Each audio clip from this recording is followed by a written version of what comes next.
Every WWE era has its defining face. The guy who sells the merch, headlines WrestleMania, and becomes synonymous with the company. But right behind that top star, there's always someone else, the second top guy. Sometimes he's the perfect foil, sometimes he's waiting for his moment, and sometimes he's arguably just as valuable as the guy holding the main event spot. Today, we're breaking down who that second top guy was in every major WWE era, from the Golden Age through to today. These are the men who carried the company alongside the franchise player, often defining what it meant to be a main eventer without necessarily being the guy. Let's get into it. The Golden Era, 1984 to 1993. Macho Man, Randy Savage. The Golden Era belonged to Hulk Hogan. There's no debating that. Hulkamania was the engine that drove WWE into mainstream pop culture. But if Hogan was the engine, Randy Savage was the transmission, making sure all that power actually got somewhere. Savage was everything Hogan wasn't in the ring.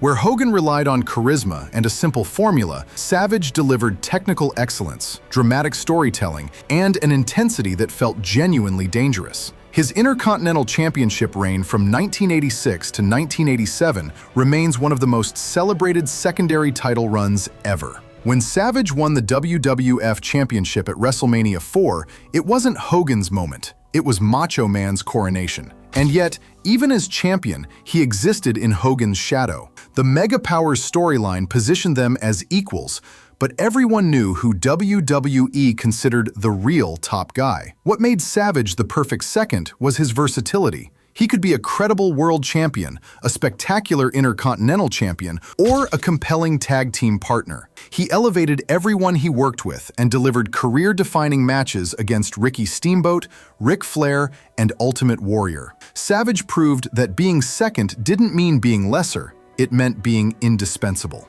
1993 to 1997, Bret the Hitman Hart. Here's where it gets complicated. The new generation was WWE's awkward adolescence. The steroid trial had decimated the roster. McMahon has admitted he personally used steroids and shared them with a friend. In fact, Hulk Hogan will be subjected to the test just like everybody else. Promise that the World Wrestling Federation will be the standard bearer for drug-free sports and entertainment. Hogan was gone, and the company scrambled to find its next franchise player. Officially, Diesel and later Shawn Michaels were positioned as the guy. But if we're being honest about who actually carried the company creatively during this period, it was Bret Hart. Bret was the champion multiple times throughout this era. He main evented WrestleMania. By many metrics, he was the top guy. But WWE's booking never fully committed to him the way they had with Hogan. There was always a sense that management was looking for someone else, someone bigger, flashier,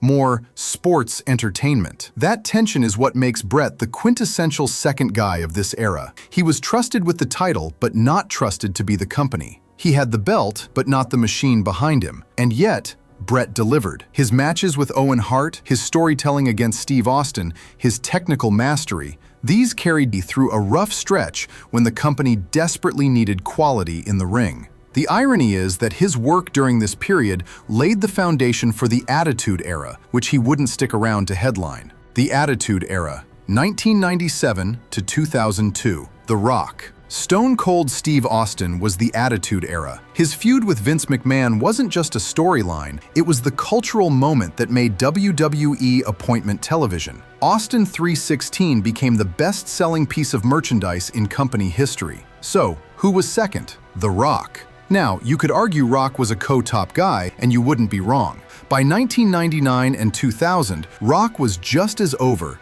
just as marketable, and in some ways, more versatile. But Austin was the one who ignited the boom. Rock was the one who sustained it. What made Rock exceptional as a second guy was his ability to work both sides of the card. He started as a heel with the Nation of Domination, became the most electrifying man in sports entertainment. The Rock vs. Austin trilogy at WrestleMania is the defining rivalry of the era. But notice how that story played out. Austin was the conquering hero at WrestleMania 15, the tragic figure at X7, and the fallen icon at 19. Rock was his mirror, his measuring stick, his equal. But Austin's journey was the main story. Rock's Hollywood transition also speaks to his second guy status. He was always destined for something beyond wrestling, which meant his commitment was different. Austin bled for WWE in a way Rock didn't have to. Still, without Rock, there's no Attitude Era as we know it. The Ruthless Aggression Era, 2002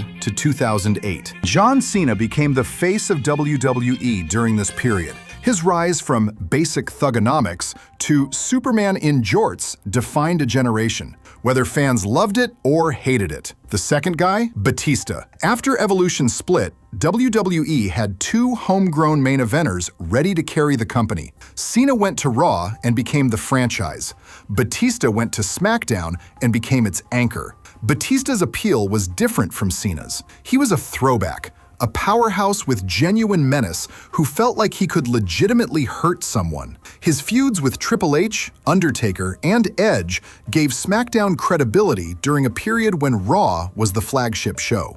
What made Batista an effective second guy was his willingness to play heel when the story required it. His 2009 to 2010 heel run against Cena showed a different dimension: vicious, entitled, and genuinely unlikable. Meanwhile, Cena stayed locked in his polarizing babyface role. Batista never had Cena's merchandise numbers or mainstream crossover during his initial run, but he was essential to WWE having two viable brands and two legitimate main event scenes. The PG Era, 2008 to 2014. If the PG era had a face, it was Super Cena, the invincible hero who overcame the odds week after week, year after year. But the heart and soul of this era's creative peaks? CM Punk.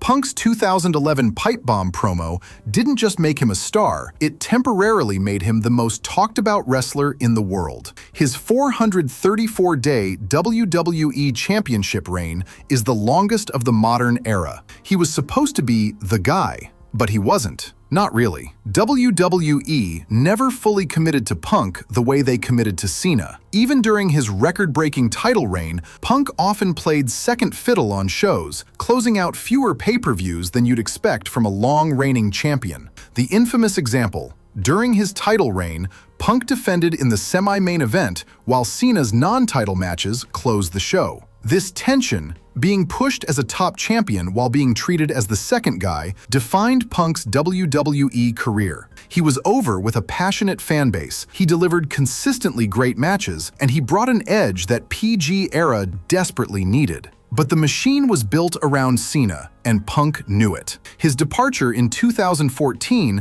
was the ultimate second guy moment, leaving because he'd never truly be first. The Reality Era, 2014 to 2016. The Reality Era is tricky because WWE was actively searching for its next franchise player. Daniel Bryan's injuries derailed what should have been his crowning period. Roman Reigns was being groomed as the heir apparent, but fan rejection complicated that plan. In this chaos, Dean Ambrose emerged as the reliable second guy. After the Shield split, all three members were positioned for main event runs. Reigns got the Roman push. Seth Rollins became the chicken shit heel champion. Ambrose became the workhorse, the guy who could slot into any program, work with anyone, and keep the crowd engaged even when the storylines faltered. Ambrose's appeal was his unpredictability and everyman quality. He wasn't the chosen one like Reigns or the golden boy like Rollins. He was the scrappy brawler who fans genuinely connected with because he felt real in an era literally named for breaking kayfabe. His eventual WWE Championship win felt earned, but also came with the typical second guy caveat. His reign was fine, not great, and he was never positioned as the true face of the company. The New Era/Women's Evolution, 2016 to 2019. When AJ Styles debuted at the 2016 Royal Rumble, he was already a legend everywhere except WWE. Within months, he became the best thing on SmackDown and arguably the best wrestler in the entire company. But the machine was still built around Roman Reigns. Even when Reigns was struggling with fan reception, even when Styles was having 5-star matches every month, WWE's long-term plan centered on Roman. Styles was the perfect second guy because he didn't need the top spot to feel like a top guy. His work spoke for itself. His matches with Cena, his year-long WWE Championship reign on SmackDown, his ability to get quality out of anyone. Styles elevated the entire product without requiring the full promotional push that Reigns received. This era also saw the women's evolution, where Becky Lynch emerged as arguably the top star regardless of gender. But on the men's side, Styles occupied that reliable second position. Undeniably elite, universally respected, but not the one WWE was building everything around. The Thunderdome/pandemic era, 2020 to 2022. When COVID-19 emptied arenas, WWE faced an identity crisis. Roman Reigns returned as the tribal chief and immediately became the best thing in wrestling, a transcendent heel run that redefined his career. But before Roman's return, and running parallel to it, Drew McIntyre had his moment. Drew's WrestleMania 36 win over Brock Lesnar was supposed to be his coronation. Instead, it happened in an empty performance center with no crowd reaction. It was triumphant and tragic simultaneously. Even so, McIntyre carried Raw through the pandemic as a fighting champion who brought intensity and legitimacy to a surreal period. He was the guy WWE needed when they couldn't have Roman, who sat out the early pandemic months. Once Roman returned as the tribal chief, the hierarchy became clear. Roman was the guy on SmackDown, redefining what a main event heel could be. Drew was the second guy. Excellent, dependable, over with fans, but not the centerpiece of WWE's creative vision. For years, Roman Reigns was untouchable. The tribal chief wasn't just the top guy, he was WWE. But after WrestleMania 40, everything changed. Cody Rhodes finally finished the story and defeated Roman, ending one of the most dominant title reigns in history. And with that moment, Cody didn't just win a championship, he became the face of WWE. Cody now represents the company across media, main events, and storytelling. He's the centerpiece, the chosen guy, the new standard. Which brings us to the second guy, Drew McIntyre. Drew's current run is arguably the best work of his career. He's no longer just the pandemic champion, he's evolved into a layered, bitter, and brutally honest character. His feud with CM Punk showed a different side of him, resentful, justified, and dangerously close to snapping. Drew feels real. He feels like someone who should be the guy, but keeps getting overlooked. And that's exactly what makes him the perfect second guy. He's credible enough to beat anyone, intense enough to carry major storylines, and over enough that fans believe he deserves more. But right now, the spotlight belongs to Cody. Drew isn't chasing just titles anymore. He's chasing recognition. That might be even harder to win. Looking back across these eras, a pattern emerges. The second top guy is often more versatile than the franchise player. He can work heel or face. He can have great matches with anyone. He doesn't need the full machine behind him to feel credible. Savage, Bret, Rock, Batista, Punk, Ambrose, AJ, Drew, these aren't lesser talents. In many cases, they're better workers than the top guys they stood beside. But wrestling is a business, and the business picks its faces for reasons beyond just in-ring ability. Being the second top guy isn't a consolation prize, it's a testament to being essential. The guy who makes the top guy look like a star, who carries the company when the main attraction is unavailable, who defines what excellence looks like even without the crown. Thanks for watching. Drop a comment telling me who you think was the best second guy in WWE history, and I'll see you in the next one.